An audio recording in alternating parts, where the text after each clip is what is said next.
जब मैं not set की प्रिपरेशन कर रहा था तो इन 10 कॉमन मिस्टेक्स के ऊपर मैं ध्यान नहीं दे पा रहा था। अगर आप भी इन्हीं 10 मिस्टेक्स को कंटिन्यू करते आ रहे हो तो आपका नोट सेट 9 में सिलेक्शन मुश्किल है। तो इन 10 मिस्टेक्स को आप अवॉइड करो। ये कौन कौन सी 10 मिस्टेक्स है, पूरा वीडियो को देखो और जानो, और इसको किस प्रकार से अवॉइड करोगे उन सब चीजों को सीखो। तो चलो स्टार्ट करते हैं। 10 कॉमन मिस्टेक्स के बारे में हम जानेंगे यहाँ पे।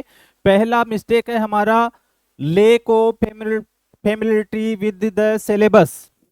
क्या करते हैं हम हमारे सिलेबस को बिल्कुल नहीं समझते हैं, हमारे एग्जाम पैटर्न को बिल्कुल नहीं समझते हैं। सारे RRB, D triple S B, NORCET, SGPGI, KGM, ये सारे जितने भी इंस्टीट्यूट हैं वो अपना एग्जाम का प्रॉपर पैटर्न फॉलो करते हैं। तो उसी पैटर्न के अकॉर्डिंग आपको प्रिपरेशन करनी होती है। अगर आप लोगों को नहीं पता है तो आप कमेंट बॉक्स में सिलेबस के बारे में लिखिए। एग्जाम पैटर्न को जानना है तो मैंने नोट सेट के एग्जाम पैटर्न के ऊपर प्रॉपर वीडियो बनाया हुआ है, उसको जाकर जरूर से देखिए। मैं लिंक डिस्क्रिप्शन में डाल दूंगा, देखना मत भूलना। हमारे जो ऑफिशियल सिलेबस है उसको डाउनलोड करें, की एरियाज पे फोकस करें, fundamental, medical, surgical, paediatric and psychiatric, nursing, common community health and general awareness. ये सारी चीजों पे हमें उस टाइम फोकस करना चाहिए। दूसरा बात, नेग्लेक्टिंग टाइम मैनेजमेंट। आप लोग मॉक टेस्ट नहीं दे रहे होंगे, मैं भी नहीं देता था। तो जब हम फर्स्ट बार एग्जाम देने जाएंगे, वहां पे सेकंड बार देने जाएंगे या थर्ड टाइम देने जा रहे हो, आपसे हर बार मिस्टेक होगी।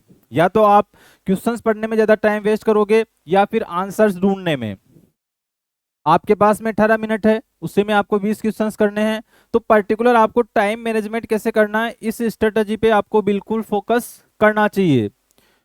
तो हमारी क्या मिस्टेक होती है कि हम एक ही क्वेश्चन पे बहुत ज्यादा टाइम वेस्ट कर देते हैं ड्यूरिंग द एग्जाम। सॉल्यूशन क्या है, मॉक टेस्ट दो within the time limit, allocate time to each section and stick to it. वो तो ऑलरेडी है, 18 मिनट में हमें 20 क्वेश्चन करने हैं। आपको मॉक टेस्ट फ्री में मिलेंगे, हमारे जो मोबाइल ऐप है उसके ऊपर लिंक डिस्क्रिप्शन में दे रखा है। आप लोग वहां पे जाइए, डिस्क्रिप्शन में चेक करिए, आपको पक्का वहां पे फ्री मॉक टेस्ट का लिंक मिल जाएगा। ऐप डाउनलोड करिए, डायरेक्ट वेबसाइट विजिट करिए, वहां पे फ्री है। नहीं मिलता है तो आप मुझे कमेंट बॉक्स में लिखिए कि सर हमें नहीं मिला, किस प्रकार से मॉक टेस्ट देने हैं सेट 9 के लिए। उसमें प्रॉपर जो एग्जाम होता है उसके अकॉर्डिंग सारी चीजें डाली हुई है, वो चीज आप देखिए। थर्ड वन मिस्टेक क्या है, इग्नोरिंग करंट अफेयर्स। हम क्या करते हैं, जो नोट सेट है उसमें 20 नंबर का आता है करंट अफेयर से रिलेटेड, जिसमें 2 4 5 क्वेश्चन आते हैं, उनको इग्नोर करते हैं। पर एक एक क्वेश्चन आपके लिए हमेशा इंपॉर्टेंट होता है, इस बात का आप लोग ध्यान रखिए। Note preparing for the general awareness current affairs, stay updated with national national and international news, specially health care related topics. India की पॉलिटिक्स, ज्योग्राफी, ये सब चीजें एग्जाम में आपसे कॉमनली पूछी जाती है। तो आप लुसेंट की बुक खरीदिए, क्रोनोलॉजी बुक आती है, मंथ में 2 बार निकलती है, वो लीजिए। इनके साथ में आप अपडेट रहिए, जब भी आपको फ्री टाइम मिलता है, खाना बनाते हुए, खाते हुए, इन चीजों को आप लोग प्रॉपरली देख सकते हो। आई थिंक आप लोगों की ये चीज समझ में आई होगी। फोर्थ वन मिस्टेक हम क्या करते हैं, स्किपिंग मॉक टेस्ट। सबसे ज्यादा जरूरी है ये। आप क्या सोचते होंगे, मैं भी पहले ये सोचता था जब प्रिपरेशन कर रहा होता था कि यार 90 मिनट 1.5 घंटा में मॉक टेस्ट दे रहा हूँ, इससे अच्छा तो मैं क्या करता हूँ, थ्योरी पढ़ लेता हूँ, कुछ और चीज कर लेता हूँ, कुछ जीके पढ़ लेता हूँ, कुछ मैथ के क्वेश्चन निकाल लेता हूँ। फिर मेरा दिमाग खराब होगा कि यार 90 मिनट यहाँ पे वेस्ट कर दिए और 100 में से मेरे 50 नंबर आ रहे हैं, 40 नंबर आ रहे हैं, 30 में माइनस मार्किंग कर रहा हूँ। तो अगर आप लोग ये कर रहे हो तो आपके सबसे बड़ी मिस्टेक है ये। मॉक टेस्ट देना आपका इन्वेस्टमेंट है, ना कि वेस्टिंग ऑफ टाइम है। तो think about it and go through mock test. Before exam you have to attempt at least 20 mock test for NORCET 9 current updated exam scheme. Okay, I think you will follow. मैंने बता दिया है आपको कहाँ से देने हैं मॉक टेस्ट। इसके अलावा फिफ्थ मिस्टेक होती है रिलाइंग ओनली ऑन थ्योरी। हम क्या सोचते हैं कि केवल थ्योरी थ्योरी थ्योरी पढ़ते हैं और हमारा सिलेक्शन हो जाएगा। आपको ऐसा बिल्कुल नहीं करना है। Focusing on theoretical knowledge and neglecting practical application is waste of time. Review clinical scenario and nursing procedures, focus on drug calculation, patient care protocol and medical equipment, ये सारी चीजों पे भी आपको उतना ही फोकस करना पड़ेगा, तब जाकर कहीं ना कहीं नोट सेट में आप क्वालिफाई होगे सेकेंड अटेम्प्ट के लिए। चलो, overlooking the marking scheme, forgetting about negative marking leading to guess work. अब हम क्या करते हैं, पहले मैं क्या करता था, दिमाग लगाता था अपना कि तूने कितने किए, तूने कितने किए, तूने कितने किए। और आप लोगों के भी मन में डाउट होगा कि यार कितने क्वेश्चन अटेम्प्ट करके आए, ताकि हम सिलेक्शन क्राइटेरिया से अबव हो सके। अब एटलीस्ट कम से कम मैं बता देता हूं, ज्यादा आपकी नॉलेज के ऊपर डिपेंड करता है। आपको 50% तो चाहिए ही चाहिए सिलेक्शन के लिए, तो आपको 100 में से 50 एमसीक्यू तो चाहे आपको आ रहे हो नहीं आ रहे हो, आपको करना ही करना है। उसके बिना तो तुम्हारा बेड़ा पार होने वाला ही नहीं है, फिर तो एग्जाम देने ही मत जाओ, इस लायक भी नहीं हो तो। उसके अलावा आपको सिलेक्शन के लिए प्लस कितने करने चाहिए, वो आपकी एक्यूरेसी के ऊपर डिपेंड करता है। अब एक्यूरेसी कहाँ से मिलेगी, आपको मॉक टेस्ट के थ्रू पता चलेगा कि हम किस में वीक है, किस में अच्छे हैं, और दिल से आवाज निकलने लग जाएगी तुम्हारा कि हाँ यार मेरा पेपर अच्छा है, मेरा पेपर अच्छा है, मेरा पेपर अच्छा है, पता चल जाएगा तुम करते रहोगे तो एग्जाम में। तो क्या करना है, आपको 50% से ज्यादा क्वेश्चन अटेम्प्ट करने हैं। कितने करने हैं आपकी एक्यूरेसी पे डिपेंड करता है, जितने एक्यूरेट करोगे उतना अच्छा है। माइनस मार्किंग होगी 10 से 20 तक आपकी माइनस मार्किंग हो सकती है, वो आप कितने इंटेलिजेंट हो, कितना आपने पढ़ा है, कितने टाइम से पढ़ रहे हो, सब चीजों पे डिपेंड करता है, कितना रिलैक्स्ड हो। ऐसे नहीं करके आना है कि सो के सोई करके आ गए, कभी सिलेक्शन नहीं होगा। हाँ, आप बहुत ज्यादा इंटेलिजेंट हो, काफी टाइम आपने एग्जाम दिया है, then it's good for you. But first time देने जा रहे हो, कुछ आता पता नहीं है, बिना कोई क्वेश्चन जाने पहचाने उस पर क्लिक कर रहे हो, तो गलत है वो चीजें।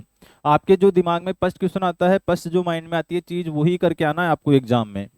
ठीक है, तो attempt question only when confident about the answer, avoid random गेसिंग, तुक्के नहीं मारने हैं। मैंने एक एनालिसिस शीट बना रखी है, जिसपे हम देखते हैं कि हम ड्यूरिंग एग्जाम क्या क्या करते हैं। जो मॉक टेस्ट देगा ऐप पे जाके या वेबसाइट पे जाके, उसके बाद आपको उस एनालिसिस शीट को फिल करना होता है। तो अगर आपको भी चाहिए तो आप कमेंट बॉक्स में उसको लिख सकते हो कि सर हमें भी एनालिसिस शीट के बारे में थोड़ी सी जानकारी दे दीजिए, हम भी नेगेटिव मार्किंग को इम्प्रूव करना चाहते हैं। तो उसके लिए बनाई गई है मैंने कि आप तुक्के ज्यादा मारते हो तब क्या होता है, और सही करते हो तब क्या होता है। Ignoring health and stress management, अरे भाई स्ट्रेस लेके बैठे हो वो सारा, है ना, कि इतना कैसे पढ़ूंगी, इतना कैसे पढ़ेंगे, घर वाले ये बोलेंगे, मेरे को तो इतना टाइम दिया गया है, इतने टाइम में मेरे को सब कुछ करना है, उससे बात करनी है, इससे बात करनी है, मॉक टेस्ट में टाइम वेस्ट हो रहा है, मेरा तो सिलेक्शन ही नहीं हो सकता। ये सब स्ट्रेस लेके कभी भी एग्जाम दोगे ना, तो लिखवा लो मेरे से, जिंदगी में कभी सिलेक्शन नहीं होगा तुम्हारा। आप कितने काम रहते हो during the exam preparation, during the exam, this is the main important thing for your selection. आपका एंजाइटी लेवल रहना चाहिए towards study, not towards how I am Fehling. Fail के बारे में, जब भी फेलियर के बारे में सोचोगे फेल ही होगे, पास के बारे में हमेशा सोचोगे तो तुम क्वालिफाई हो जाओगे। तो आपका पॉजिटिव माइंड सेट होना चाहिए, हेल्थ को इग्नोर नहीं करना है। ओवर स्ट्रेस से आपका हेल्थ खराब होगा, आप बाहर की चीजें खाओगे आपका हेल्थ खराब होगा। हेल्दी फूड खाओ, थोड़ा एक्सरसाइज करो, और अपने स्ट्रेस लेवल को मेंटेन रखो। चलो, नेक्स्ट जो हमारी 8th थिंग है वो है using too much many resources. हम बहुत सारी बुक्स पढ़ रहे हैं, बहुत सारे कोचिंग्स के नोट्स पढ़ रहे हैं, पता नहीं अलाना फलाना डिकड़ा पता नहीं क्या क्या पढ़ रहे हो। जितना पढ़ रहे हो उतना 100% याद कर लो, सिलेक्शन हो जाएगा। एक भी कोचिंग के नोट्स, तुम्हारे सेल्फ नोट्स, तुम्हारी कोई भी बुक, एक को पढ़ो, उसी पे स्टिक रहो। उसमें से तुम्हें नींद में जगाकर कोई सा भी क्वेश्चन पूछ ले तो तुम्हें पूरा पक्का पता होना चाहिए। ठीक है, सिलेक्शन हो जाएगा। बहुत ज्यादा रिसोर्सेज के पीछे मत भागो। हाँ, पर्टिकुलर तुम्हें कोई टॉपिक समझ में नहीं आ रहा, जैसे सर्जिकल चेकलिस्ट के बारे में आता है, वो समझ में नहीं आ रहा, तुम्हारे नोट्स में भी नहीं था, तुमने सर्च किया यूट्यूब पे सर्जिकल चेकलिस्ट, उसके नोट्स बना लिए, फिर भूल जाओ। बार बार 100 चैनलों से नहीं पढ़ना है कि ये भाई अच्छा पढ़ा रहा है, ये अच्छा पढ़ा रहा है, ये बुरा पढ़ा रहा है। एक जो भी तुम्हें जिसकी भी बात समझ में आ गई कि हाँ यार इस टीचर की चीज मुझे समझ में आ गई, बस उसको फॉलो करो। बाकी दुनिया में बहुत सारी अच्छी चीजें हैं, तुम एक अच्छी चीज को पकड़ लो और उसको याद कर लो 100%, सिलेक्शन हो जाएगा तुम्हारा उसी दिन। तो बहुत सारे रिसोर्सेज के पीछे नहीं भागना है। Stick to few trusted books और guide preparation. Follow standard nursing text book like केपार कम्युनिटी हेल्थ ब्रूनर सिद्धार्थ। ये सारी चीजें नहीं पढ़नी चाहिए कंपटीशन एग्जाम के लिए, पर कुछ बुक सेलेक्ट कर लो।